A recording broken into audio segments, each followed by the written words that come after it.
Kaibigan, welcome back. Narito ako sa isang mga plaza dito sa aming town. At alam nyo kaibigan, dapat magpapagupit na ako ngayon. Mahigit isang taon na nung huli akong nandito. Ito yung barbero na pinili ko dahil kabuuan ng buhay ko dito ay hindi talaga ako nagpapagupit ng madalas, pero ito napipili ko. At hopefully nga magkaroon kami ng relasyon ng barbero na to, magandang maging relasyon namin.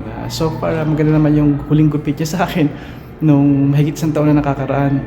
At Lunes ngayon, kalimutan ko na sarado.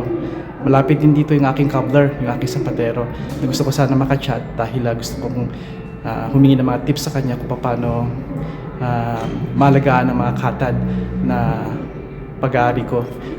Katad means, sa hindi nakakaalam, ay yung leather boots, leather pants, leather vest, kung ano-ano pa.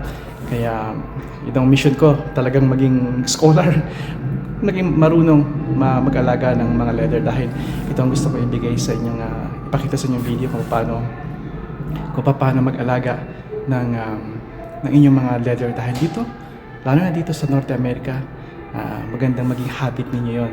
Mga guantes nyo, sinturon, sapatos, jacket,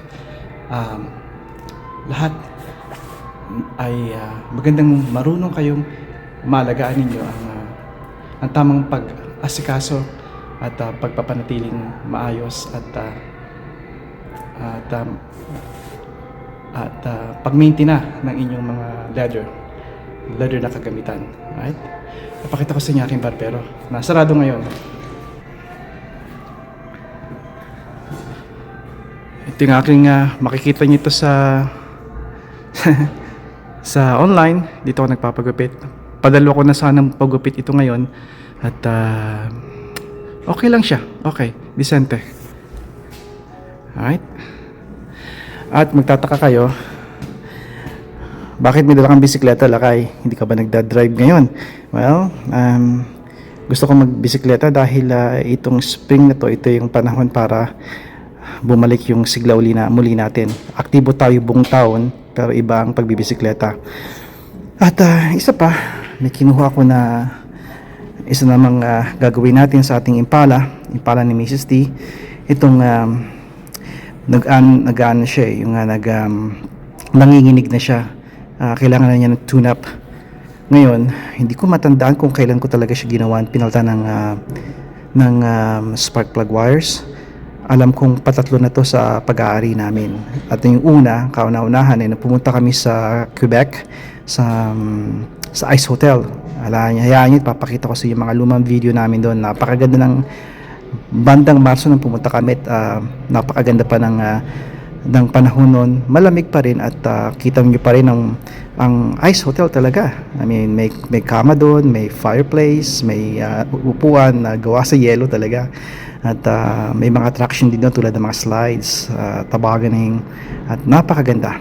Hayaan nyo, kukolektahin ko, hanapin ko mga videos para makita nyo at maisipan nyo magpunta rin doon dahil napakaganda lalo sa mga bata. Okay? At isa pa na masasabi ko sa inyo dahil nandito ako ay yung itong kalapate. Isa sa maikwento ko sa inyo, alam niyo sa Pilipinas, nahumaling ako dyan, napakarami kong kalapate. Sa punto na nakikipagkarera ako sa mga tao. Talagang kasagsagan ko nun. Malayo mga tapo namin. Kaya mula sa probinsya namin, pinakamalayo sa may Metro Manila. At bumabalik sila. Talagang nakakamangha sila. Alam ko ang mga pangalan nila at lahi nila. Kaya kabinatilihan ko alam ko sila, mga pangalan, mga uri ng mga kulay nila. May blue bar, gray-cell, white top, at napakarami pa, black checker. Alam ko yun. At may kasamang pera din yan. Sumugal din ako dyan ng kabataan. Kaya almost rin ako ng 100, mahigit, average 100 piso. Napakalaki na ng panahong early 90s. Okay kaibigan, dito ko natatapusin at hanggang sa muli, padayon.